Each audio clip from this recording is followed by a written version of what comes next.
So I'll put this one away because we talked about this one. And do you want to say a few things about Shadow Nation? I thought we were going to laugh about it, not talk about it. It was really bad. It was bad. So, yeah, Shadow Nation. Do you want to talk about the bits with Ted Nugent, or not really? I never thought I'd see the Nuge overweight, but there you go. Yeah. The Nuge is overweight.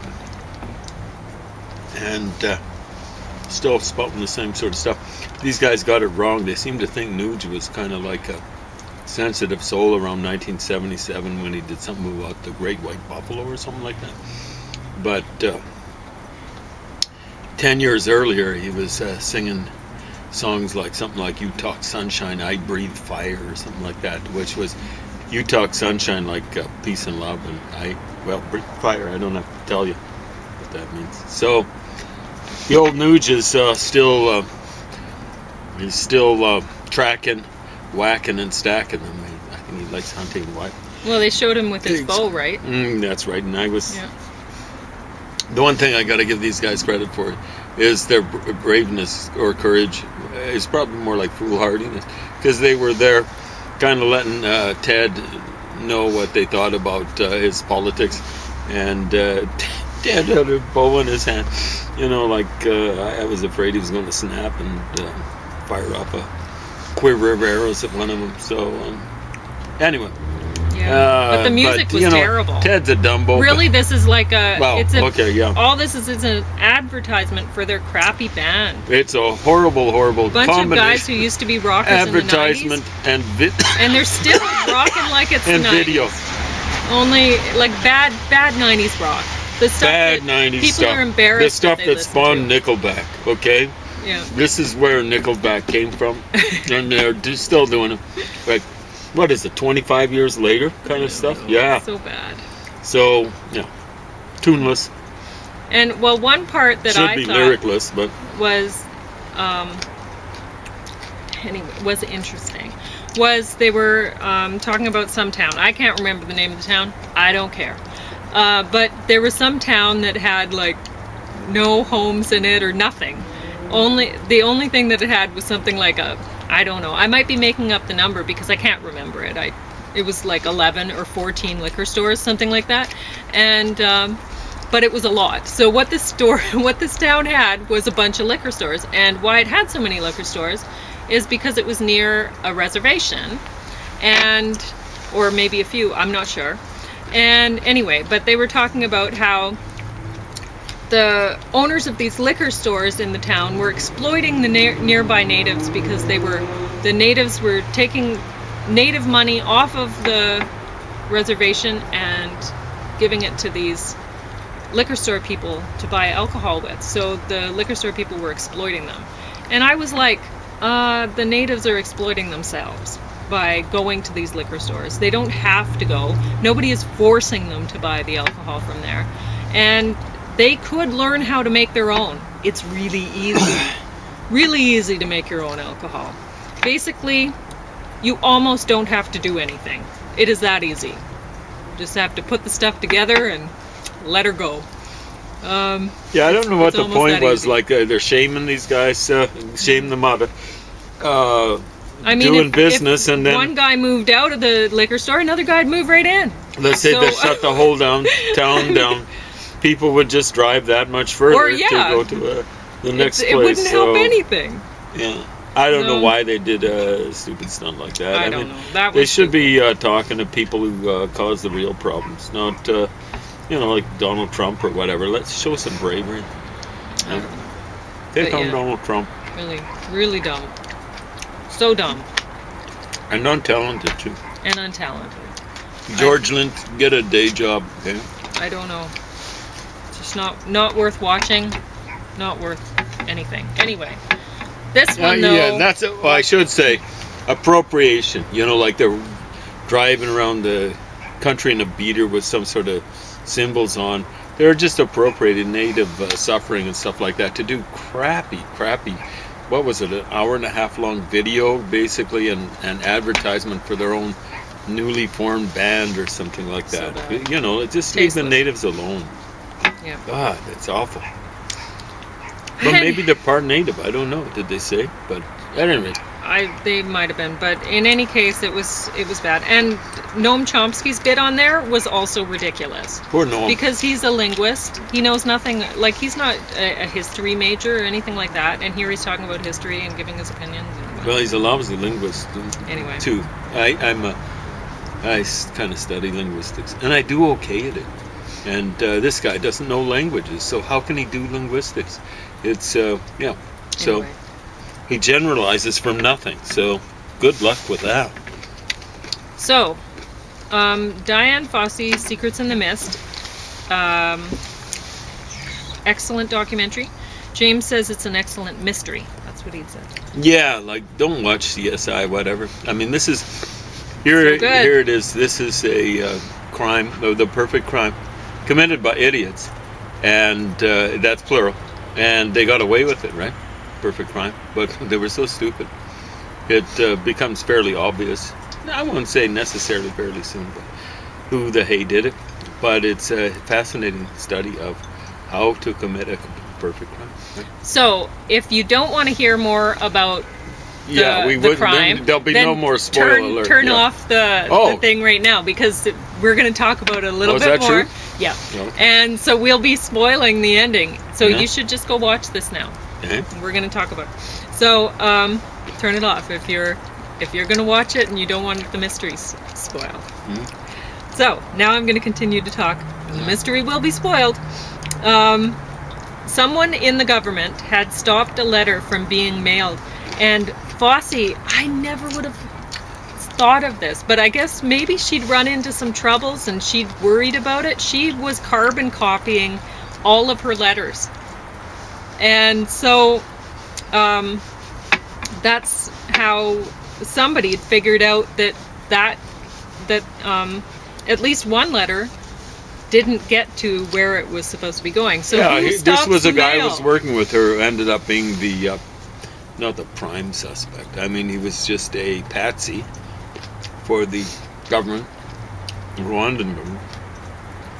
But when he went back there, it might be. I mean, you could say he just made up the. Well, I think the carbon copy is. Well, there's a matter of public record, right? Yeah. He was just saying he never got the thing. The original letter. Yeah. So he was saying something could have gone wrong with the postal service, but it's kind of suspicious. He said he's got all the other letters, so got them. So So tell in what the letter, Fossey had written about one of the poachers that she'd caught being a gold smuggler. Yeah, fun time. And I mean, gold, do you think mafia and mafia's government involvement a lot of the time, right? Like, how are they getting this out of the country kind of thing? Or whatever, right? So, there's that. There'd be huge corruption. Yeah. So, and also when her body's found, there's, in her hand, she has dark hair. In one hand. In the other, light hair. European both. Yeah.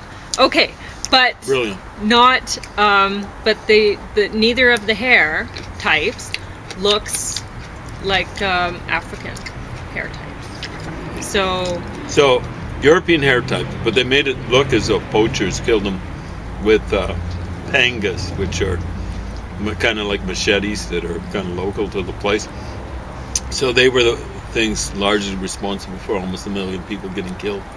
About 9 years later. And they probably thought they were pretty smart putting 2 hair types in her hand, because they had 2 sets of footprints, and they knew that they were going to have 2 sets of footprints going in because... It's real muddy there. And the body, where she was found, there wasn't enough blood there. So she was killed somewhere else. Yeah. And packed in. Yeah, so they knew that they needed 2 really people to pack her in. Yeah, that's why they sent 2. So they put 2 sets of hair. Yeah, one in each hand. They had to make sure that it wasn't. They wanted it separate, and they're so stupid. They're making it look like poachers, but the poachers would almost 100%, maybe 101% would be native Rwandans, right, or at least black people. And so they try to muddy the waters by making it European hair. And the big trouble is, I think they're thinking, hey, we'll really fool people, like get them all spooked out, not able to figure things out. But the thing is, you figure out that there's just too many clues and they don't lead anywhere, which means something's set up, right? It's just stupidity. Perfect crime committed by the two stooges. And anyway, so, and besides, she would have been screaming or whatever, and her home was, and nobody had woken up in the compound, and her home was metal, so they would have had made some noise cutting into the place and stuff. They'd cut out some stuff, but they're figuring out they'd cut it out from the inside after they'd put her body in there or something like that. It's just they again, there's a bunch of stooges. It wasn't just the two guys. It would have been plotted by some sect or a segment of the government who would have been corrupted. You have taco stuff on your mouth. Okay, well, so it goes. It doesn't matter to me either. Mm-hmm. It's not lipstick. If it was, it wouldn't matter lipstick. to me either. Okay. But yeah, this one is definitely worth watching. I just listened to it. I didn't watch it. But very good. Anyway, it's quite good. Yeah. Comes highly recommended, unless you don't like. Well, it actually wasn't that gruesome. It's kind of ghastly. Anyway, so that's that. You didn't want to talk about these other ones, did you? No, really. You took notes, so Yeah. I wouldn't be able to add any. No. Legion's so good. I didn't even see Johnny English Strikes Again. No, I watched There we that go. while See? you were gone. And A Better Man. This one's about domestic abuse. You wouldn't have liked it, so I watched it while you were gone. And one A thing that was documentary? interesting, it was it was about a couple. They were together when they were young. So the girl was 16, the guy was 18, and it was the kind of abuse that was punching, dragging by the hair, and stuff like that, right? And it was obvious stuff. I mean, he wasn't even. He'd punch her in the face, like she'd have bruises all over her face. And I guess that what I found was interesting about that, there were a few things. She had talked to. She went back to the school the high school where they were at, and then she was talking to a counselor that had helped them or something like that, or it tried to, maybe, I'm not sure. And so a teacher walks in while she's talking to this counselor. She wanted to see the counselor, and the teacher recognized her and said, "Oh, I've thought about you over the years, and I knew things were bad for you when you were here." And she's like, "What do you mean?" And you knew, and she was like, "Well, with the bruises and everything." And she was like, "I don't remember ever talking to you about it. Did we talk about it?" And the teacher's like, "No, we never talked about it." And she's like, "Oh, well, I'm doing well now," because she probably didn't want to put the woman on the spot any further about that. But it's interesting that the teacher had noticed the bruises, knew that things were bad for this young woman, I guess, girl at the really. But nobody did anything. Nobody tried to help them, really, or did, you know what I mean?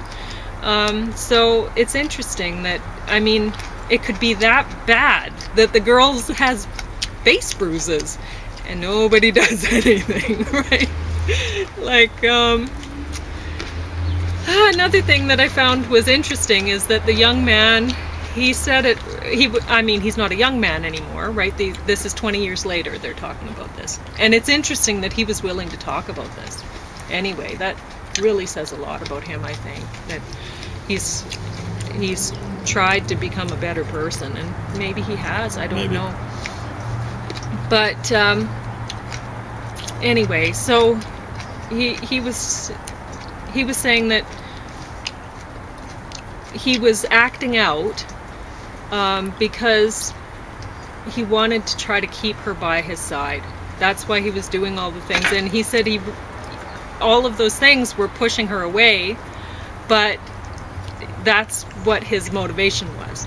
And it's interesting because, like, a lot of the time I think that is why guys really act out, is when they're feeling like they're less powerful, or like the woman in the relationship is more powerful and they might leave, or like they're strong enough that they might go. Do you know what I mean? Like we've talked about one woman that we know, that when she was going to be graduating from university to become a teacher, her husband started cheating on her then, right? And Well, it happens. and that's pretty common, I think. You know, like it happened to me when I'd applied for college, and I was going to check out the college with my mom, and so we went, and I was excited about it, and I was only gone for a weekend, not even the full, like it would have been just a couple days, right? Because anyway, we left, we came back, and he cheated on me with my best friend. It's like, and this is really common, right? Because they want to try to get you down, so you're emotionally a little bit crippled all the time, so that you won't go, right? And I don't know. Anyway, I found it interesting too that this guy, he didn't hide about, like, he was really, I guess there was, when you're punching your girlfriend in the face, what can you say, right? It's pretty obvious you're punching your girlfriend in the face, but he wasn't even, he wasn't really secretive about it, it seemed, at the time, or anything like this. It was, so honestly, I don't know, like, I don't know what you could do. Like, she was talking about how she'd run out of their apartment or whatever. She'd run out, and I know, like, when you think it's going to get bad, that's really the best thing you can do, is hope that they're not going to do things to you out in public, you know? Just get out, because if you stay in, it'll probably be worse. So anyway, so that's that.